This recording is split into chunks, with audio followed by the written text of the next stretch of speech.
बिस्मिल्लाहिर्रहमानिर्रहीम। अस्सलाम वालेकुम नाज़रीन, टिकटॉकर सना यूसुफ का कातिल पकड़ा गया है। कातिल कौन है, पूरी डिटेल आपके सामने रखते हैं। और जनरल बाजवा जलील हो रहे हैं, किस तरह जलील हो रहे हैं, और आज के जो हमारे हाफिज साहब हैं, बाजवा की जलालत उनके लिए कितनी ही सबक आमोज़ है, वो डिटेल भी आपके सामने रखते हैं। नाज़रीन, सबसे पहले जो टिकटॉकर हैं सना यूसुफ साहबा, उनके हवाले से बात करते हैं। नाज़रीन, टिकटॉकर सना यूसुफ, जिनकी उम्र 17 साल बताई जाती है और बेसिकली ये चित्राल की रहने वाली थी, वहाँ से ये इस्लामाबाद में अब G13 के अंदर रहती थी, वहाँ पर इनको कत्ल किया गया है और अब इनका कातिल भी पकड़ा गया है। और कातिल पकड़े जाने के बाद इनकी फूफो और जो इनकी वालदा है सना यूसुफ की, उनका जो बयान सामने आया है उससे लगता है कि, और उसके बाद ये बात वाज़ेह हो गई है कि सना यूसुफ का जो कातिल है जिसका नाम भी मैं आपके सामने रखता हूँ, वो सना यूसुफ का दोस्त था और इसी दोस्ती की बुनियाद पर उसने इसे कत्ल किया। नाज़रीन, अब इसकी सीसीटीवी फुटेज भी सामने आई है, साथ साथ आप सीसीटीवी फुटेज देख रहे हैं, आपको स्क्रीन पे नज़र आ रही है। नाज़रीन कराम, सना यूसुफ साहब की वालदा जो है, उन्हें जो बयान रिकॉर्ड करवाया है और उनकी फुप्पो ने जो बयान रिकॉर्ड करवाया है, उसके मुताबिक ये कि सना अपने कमरे में मौजूद थी। फरजाना यूसुफ का बयान है जो उनकी वालदा है। एक लड़का आया उनके कमरे में जिसने नकाब पहना हुआ था और वो सना यूसुफ के कमरे में गया और वहाँ पर जो है उसकी तू तकरार हुई और सना उसे कहने लगी, यानी इतने जुमले कहे सना ने कि यहाँ पर सीसीटीवी कैमरे लगे हुए हैं, तुम यहाँ से चले जाओ और मैं तुम्हारे लिए पानी लेके आती हूँ। उसके बाद नाज़रीन, वो जो सना यूसुफ की फुप्पो है, लतीफ़ा शाह उनका नाम है, वो कहती हैं कि इसके बाद जो है वो 2 गोलियाँ चलने की आवाज़ आई, मैं भागी तो सना को गोली लगी हुई थी और मैंने कातिल को पकड़ने की कोशिश की लेकिन वो भाग गया। अब नाज़रीन, एक तो बात ये साबित हो गई कि कातिल जो है वो सना यूसुफ का दोस्त था, बहुत ही गहरा दोस्त था, इसलिए तो वो कमरे में भी आ गया और ना ही उसकी वालदा ने कुछ कहा, ना उसकी फुफ्फो ने कुछ कहा। और फिर वो जब सना कह रही थी कि यहाँ कैमरे लगे हुए हैं तो तुम अभी चले जाओ, मैं तुम्हारे लिए पानी लेके आती हूँ, तो फिर कोई ना कोई तो ऐसी सिचुएशन थी कि उसका बड़े करीबी दोस्त था, लेकिन उसके बाद ये भाग गया। उसकी वालदा और जो फुप्पो है वो कहने लगी कि उसने चेहरे पर नकाब किया हुआ था, हम उसको पहचान नहीं सके। लेकिन अब ताज़ा तरीन खबर ये सामने आई है उसकी सीसीटीवी फुटेज सामने आने के बाद कि ये जो लड़का है, ये सना यूसुफ का जो कातिल है, इसका नाम जो है उमर हयात और काका है।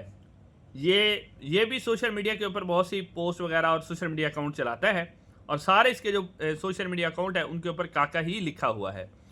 तो और ये सना यूसुफ साहब जो है उनसे अक्सर राब्ते में रहता था, उनसे बातें भी होती रहती थी, तो उसने इनको कत्ल किया है।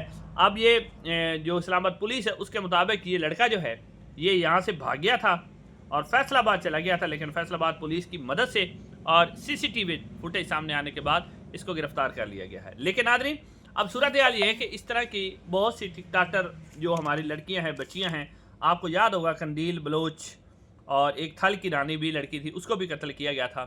लेकिन ये बार बार क्यों कत्ल हो रही है? इसलिए कत्ल हो रही है कि इनके कातलों को सज़ा नहीं जाती। कंदील बलोच के भाई को भी छोड़ दिया गया था, वैसे उसको गैरत भी आई थी, कहता था मैं बड़ा गैरतमंद बंदा हूँ, जब पैसे खाता रहा था तो उस वक्त उसको गैरत नहीं आई थी।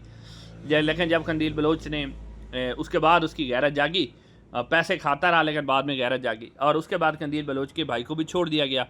इसी तरह जो भी कोई आता है इस तरह की बच्चियों को कत्ल करता है तो उसको छोड़ दिया जाता है।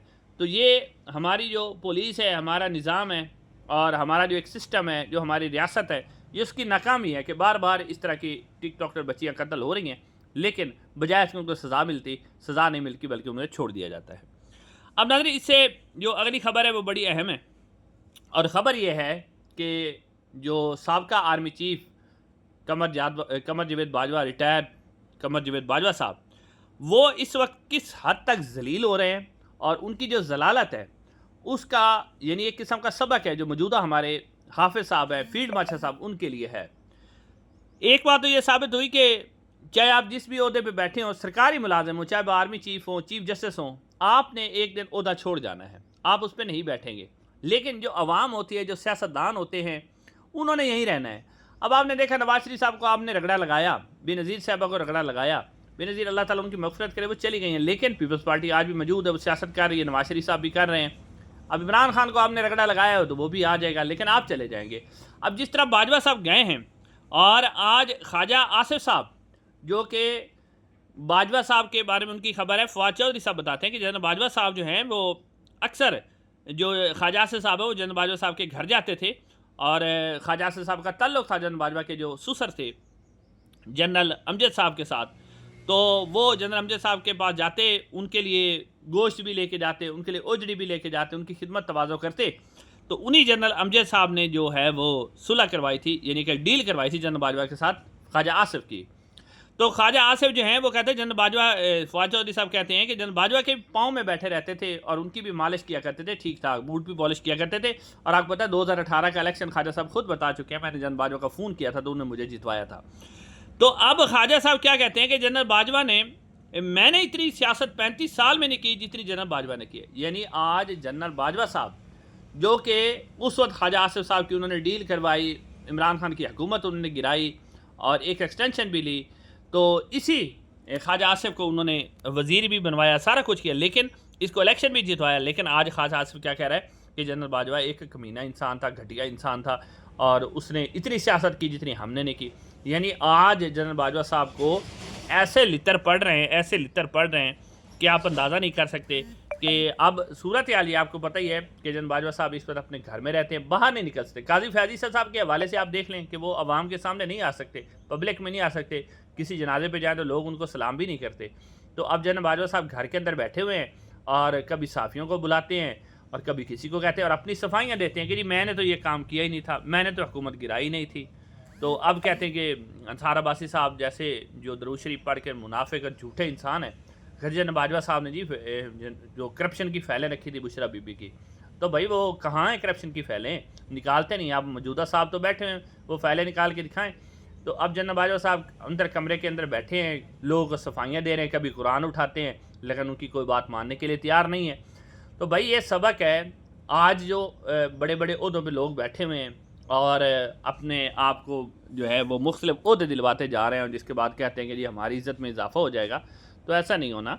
अभी आपका डर खौफ है, जब आप ओहदे से उतरेंगे तो वही लोग जिनको आज आपने हुकूमत में बिठाया हुआ है, सारा कुछ किया, इन्होंने आपको लितर भी मारने हैं, आपको बेइज्जत भी करेंगे, सारा कुछ करेंगे। लिहाजा आपके लिए सबक है कि आप टाइम से जो है आइन और कानून के मुताबिक चले, और जिस तरह आपने समड़ियाल में इलेक्शन छीना है इस तरह की कार्रवाइयों से बाज आ जाए, वरना फिर लितर आपका भी मुकद्दर है।